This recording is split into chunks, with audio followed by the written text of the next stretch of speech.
밝아가지고. 자, 중화. 자, 중화. 오늘도 예배에 나온 우리 중등부 친구들, 또 온라인으로 함께하고 있는 모든 친구들 환영하고 축복합니다. 오늘이 무슨 주일이죠? 오늘은 부활주일이에요. 우리가 아까 찬양했던 것처럼 살아계신 주님께서 부활하셔가지고 우리의 걱정과 근심을 다 물리치셨어요. 그래서 우리가 정말 기쁜 주일로 우리 부활주일을 지내고 있는데요. 자, 우리 설교 제목 한번 보여주시겠어요? 제목. 네. 자, 뭐라고 이게? 두두 등장. 두둥 등장. 자, 전사님이 어렸을 때, 여러분만 할 때 전사님이 만화책 보는 걸 되게 좋아했어요. 요즘은 만화책 잘 안 보잖아요. 유튜브 보고 막 하는데, 전사님 때는 유튜브 이런 게 없어가지고 TV 보거나 만화책 보거나 했었는데, 전사님은 만화책 보는 거 되게 좋아했어요. 그 만화책 중에서 막 슬램덩크, 알아. 코난, 명탐정 코난. 미래소년 코난은 이제 전사님 때가 아니고 조금 이제 그건 좀 옛날이고, 또 이제 나루토, 또 뭐 있지? 드래곤볼 막 이런 거 알아요? 우리 여자친구들 다 알아요? 아, 우리 친구들이 전사님 듣기로는 집에서 맨날 공부하고 성경만 본다고 들었는데 알긴 아는구나. 일단 알았어요. 어쨌든 전사님이 전사님이 만화책 보는 걸 좋아했는데 그 중에서 원피스를 좋아해요. 혹시 오해하는 친구들 있을까봐. 그 원피스 알고 무슨 원피스인지 알죠? 만화책 해적 나오는 원피스. 자, 원피스 그런 만화들을 보면 이제 멋있는 캐릭터들이 등장할 때가 있어요. 이 등장할 때 항상 두둥이라는 의성어가 붙어요. 우리 그림 한번 보여주겠어요? 자, 여기 보면 이제 해군 대장, 해군 본부 최고 전력 하면서 두둥하고 이제 멋있게 등장하죠. 다음 거 보여주세요. 세계 최강의 사나이 하면서 두둥하고 나오죠. 이렇게 멋있는 캐릭터, 또 좀 강한 캐릭터들이 나올 때 두둥이라고 의성어가 꼭 붙었어요, 만화책에는. 그런데 전사님이 이걸 왜 오늘 제목에 넣었을까요? 이 두둥 등장이라는 노래가 있어요. 머시베놈이라고 하는 래퍼가, 여러분들 혹시 하시는지 모르겠는데 롤토체스 알아요? 역시 우리 친구들은 공부랑 말씀밖에 모르는 아주 착한 친구들이에요. 롤토체스라는 게임에 광고 주제가로 두둥 등장하면서 랩을 했었어요. 그런데 전사님이 왜 오늘 두둥 등장을 제목으로 정했냐면, 우리 부활하신 예수님께서 제자들 앞에 이렇게 멋있게 갑자기 두둥 등장하셨기 때문이에요. 자, 우리 같이 말씀 다시 한번 보겠습니다. 19절을 같이 한번 볼게요. 자, 19절 앞에 보면 이렇게 말하고 있어요.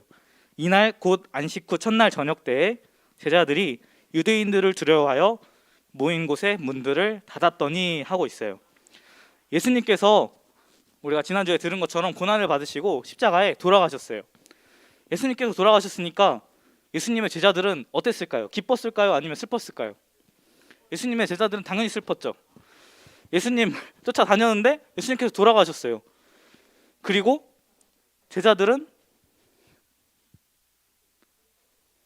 무서웠어요. 왜 무서워했는지 이 오늘 말씀에 나와 있어요. 앞에 보면 유대인들을 두려워하여 라고 기록되어 있어요.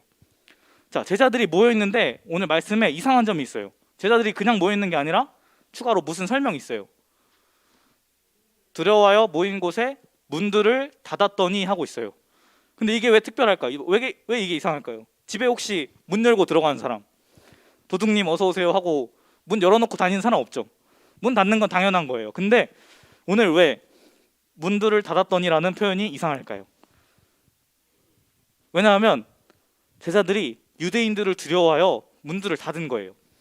유대인들이 예수님을 죽인 것처럼 자신들에게도 해코지할까 봐, 자신들도 예수님처럼 잡혀갈까 봐 유대인들을 두려워하여서 문들, 현관문뿐만이 아니라 창문 이런 들어올 수 있는 문들을 다 닫은 거예요. 그렇게 제자들은 예수님이 돌아가신 후 두려움과 슬픔에 숨어서 유대인들을 피해서 모여 있었어요. 그런데 예수님께서 부활하셔서 그곳에 두둥 등장하신 거예요. 그런데 아까 문들을 다 잠갔다고 했잖아요. 그런데 예수님께서 어떻게 거기로 들어오셨을까요? 땅 파서 이렇게 들어오셨을까? 아니면 천장에서 이제 천장 뚫고 떨어지셨을까? 굴뚝 산타처럼 예수님이. 자, 우리 부활하신 예수님께서는 육체적인 제약이 없으신 신령한 몸으로 부활하셨었어요. 그렇게 예수님께서는 부활하셔서 신령한 몸으로 그 제자들 가운데 갑자기 짠 하고 나타날 수 있었던 거예요. 고린도전서 15장에는 부활에 대해 바울이 이야기하는 것이 나오는데 거기에 보면 부활한 뒤에 몸은 신령한 몸이 된다라고 말씀하고 있어요. 예수님께서 바로 이렇게 부활하셔서 신령한 몸으로 그곳에 굳게 닫힌 잠겨있던 문들 뚫고 제자들 사이에 짠 하고 나타나실 수 있었던 거예요. 그리고 제자들에게 하신 첫 마디가 있는데 그게 무엇인지 오늘 말씀 다시 한번 보겠습니다. 19절. 예수께서 오사 가운데 서서 이르시되 너희에게 평강이 있을지어다. 아멘. 예수님께서 돌아가시고 슬픔에 잠겨있는 제자들에게, 두려움에 잠겨있는 제자들에게 나타나셔서 딱 첫 마디로 이렇게 말씀하셔요. 너희에게 평강이 있을지어다. 두려워하지 말아라, 평안하라 라고 예수님께서 제자들에게 말씀하고 계신 거예요. 예수님께서 오늘 제자들에게 주는 이 평안은 예수님이 죽기 전에 제자들에게 약속하셨던 세상이 줄 수 없는, 오직 예수님만 줄 수 있는 평안이었어요. 요한복음 14장 27절 말씀에 보면 이렇게 말하고 있어요. 요한복음 14장 27절 한번 띄워주세요. 요한복음 14장 27절에 평안을 너희에게 끼치노니 곧 나의 평안을 너희에게 주노라. 내가 너희에게 주는 것은 세상이 주는 것과 같지 아니하니라. 너희는 마음에 근심하지도 말고 두려워하지도 말라라고 말씀하고 있어요. 주님께서 주시는 이 평안은 세상이 줄 수 없는, 세상과 다른 평안이었어요. 세상이 이해할 수도 없는 그런 평안을 예수님께서는 제자들에게 주시고 계신 거예요. 이 평안의 대표적인 예로 바울이, 예수님께서 승천하시고 바울이 예수님을 전하다가 감옥에 갇혀요. 근데 감옥에 갇혀서 꿀잠을 자요. 감옥에 갇히면 어떡해요? 이제 나 죽는 거 아니야? 두려워하는 것이 아니라 바울은 말 그대로 꿀잠, 딥슬립을 감옥에서 해요. 또 다른 평안이 있는데 바울이 아니라 베드로였네요. 베드로가 꿀잠을 잤고 바울은 감옥에서 찬양을 했어요. 세상 사람들이 봤을 때 쟤 뭐야? 당연히 무서워해야 되는 거 아닌가? 저 여유는 뭐지? 어떻게 저럴 수 있지? 세상이 이해할 수 없는 그런 평안이었어요. 이 평안은 부활하신 주님께서 제자들에게 준 것처럼 세상이 이해할 수 없는 그런 놀라운 주님의 평안인 것이에요. 그리고 예수님께서 제자들에게 평안을 주시고 십자가에 못 박혔던 손과 옆구리를 보여주세요. 그 손과 옆구리에 뭐가 있을까요? 빵꾸, 상처가 있겠죠. 십자가에 못에 박혔던 그 자국이, 상처가 있겠죠. 옆구리는 창에 찔렸던 그 상처가 있겠죠. 그렇게 예수님께서는 내가 그 십자가에 못 박혔던 예수다 하고 제자들에게 보여주세요. 그렇게 예수님은 아까 말했던 것 같이 신령한 몸으로 부활하셨을 뿐만 아니라 그 육체, 그 돌아가셨던 그 육체를 그대로 부활하셨어요. 그래서 신령한 몸과 육체의 부활, 몸의 부활을 이루신 거예요. 그렇게 예수님께서 이 흔적들을 보이자 제자들은 기뻐했어요. 예수님이 다시 오신 게 맞구나.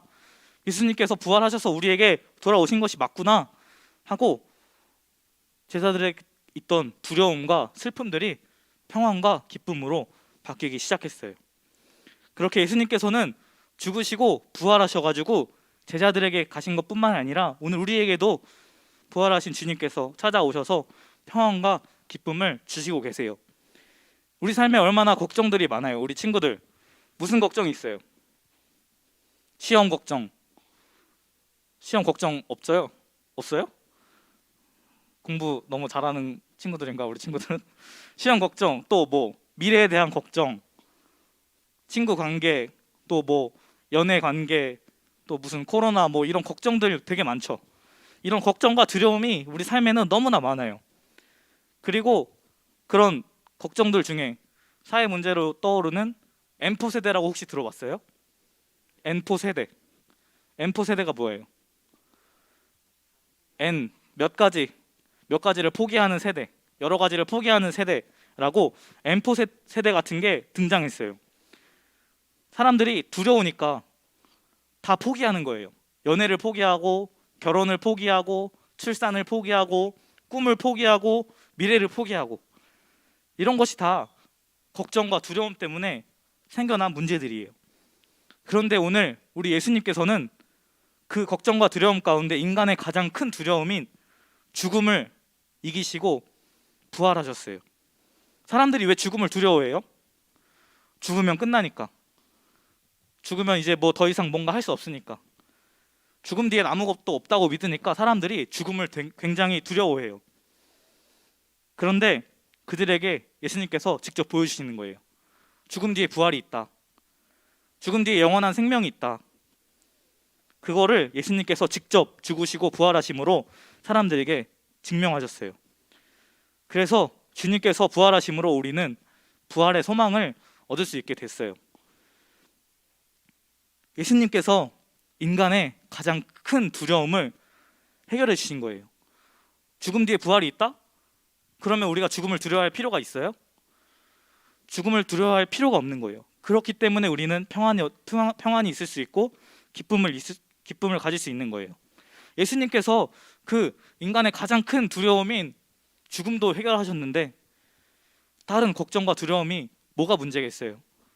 그렇게 부활하신 예수님으로 인하여 우리는 아무런 걱정과 두려움을 가질 필요가 없는 것이에요. 그렇게 부활하신 예수님을 만나고 우리도 믿게 된다면 우리 삶에서 걱정과 두려움이 없는 평안과 기쁨의 삶을 누릴 수 있는 거예요. 그래서 제자들도 부활하신 예수님을 만나고 그 평안과 기쁨으로 완전히 뒤바뀌게 됐어요. 예수님을 만나기 전에 어땠어요? 유대인들을 피해서 숨어 있었어요. 예수님 돌아가실 때 그 자리에 있지도 않았어요. 예수님께서 돌아가실 때 그 자리에 있던 사람은 12 제자 중에 요한 한 명뿐이었어요. 그런데 예수님을 만나고 그랬던 제자들이 완전히 바뀌게 돼서 예수님의 평안과 기쁨으로 삶이 완전히 바뀌게 된 거예요. 그래서 정말로 어떤 상황이든지 예수님을 전하고, 심지어 고난과 핍박 속에도 예수님을 끝까지 전하다가 순교한 사람들도 있고요. 예수님을 정말로 끝까지 붙잡았었어요. 그렇게 부활하신 예수님을 만나면 예수님의 그 부활을 믿고 주님의 그 평안을 얻고 기쁨을 얻으면 우리의 삶도 똑같이 바뀔 수 있는 거예요. 그래서 우리 중등부 친구들도 부활하신 주님을 만나서 그분의 부활하심을 믿고 그로 인해 두려움이 없는 삶, 주님이 주시는 평안으로 가득한 삶을 살았으면 좋겠어요. 또한 오늘 부활주일, 우리에게 부활의 소망과 평안이 되시는 주님을 기념하고 잘 기억할 수 있는 우리 중등부 친구들이 다 됐으면 좋겠습니다. 전도사님이 기도하겠습니다. 사랑의 하나님, 감사합니다. 오늘 부활주일 우리에게 오셔서 우리 죄를 대속하여 죽으신 뿐만 아니라 부활하셔서 우리에게 오심으로 부활의 소망을 허락하여 주시니 감사합니다. 우리가 주님의 그 죽으심과 부활을 기억하며 주님의 그 놀라우신 은혜에 감사하는 삶이 되기 원합니다. 우리 삶에서 항상 그 죽으심과 부활을 기억하며 주님의 그 평안과 기쁨을 누리며 살아가는 우리 중등부 모두가 될 수 있도록 함께하여 주시옵소서. 감사를 드리며 죽음에서 부활하신 예수 그리스도의 이름으로 기도드립니다. 아멘. 자, 우리 주기도문으로 예배를 마치겠습니다.